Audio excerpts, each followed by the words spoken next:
A mocked-up ballot box, a hustings with a difference. It's a political awareness workshop for people with learning difficulties. And the questions from the floor, nothing you wouldn't expect from would-be voters anywhere. Will free prescriptions still be available? How do you plan to keep us safe? The bedroom tax, because I'm disabled, what have we got to pay it? The local MP is Mark Harper, who also happens to be the Minister for People with Disabilities. He's on a recruitment drive, not so much for his party, but for the entire political process. And most importantly, to make sure that those of you who will be 18 by the time of the election all take the opportunity to vote. The law says any adult not in prison or detained under the Mental Health Act is entitled to vote. But Britons with learning difficulties rarely do so. And according to Mencap, at the last election, many were actually prevented from casting their ballot at the polling station itself.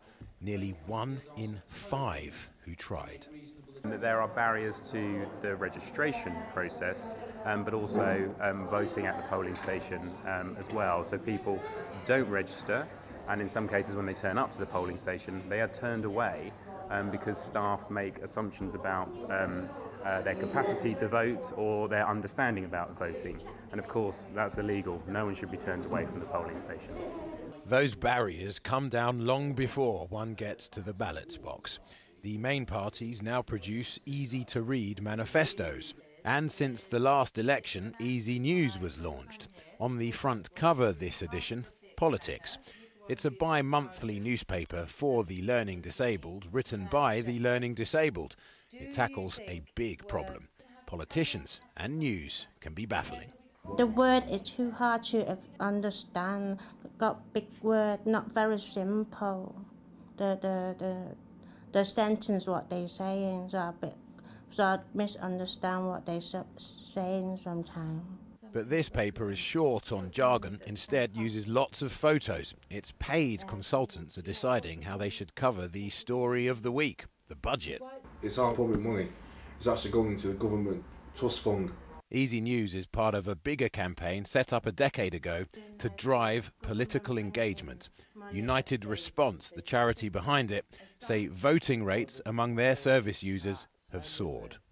I've learned there's a lot more out there than what I used to know before. I've learned that we can all vote.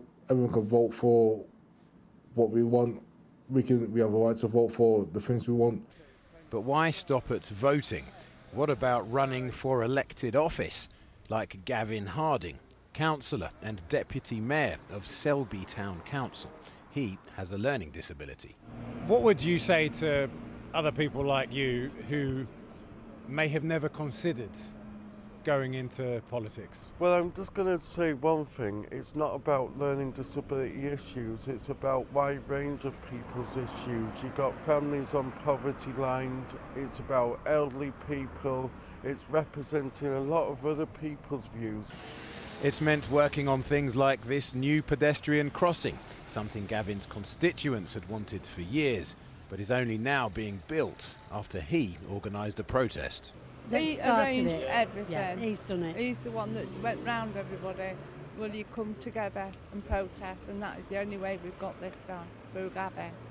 Has the fact that he has a learning disability affected his ability to do his job as a councillor? Definitely not. No. I think it's the most genuine made person. him a better councillor, to be honest. Yeah. Why is that? Because he thinks of everybody. He cares. How many politicians would value a character reference like that? But there's a very long way to go before Britain sees more Gavin Hardings in office. Challenge number 1, get out the vote, learning disabled or not.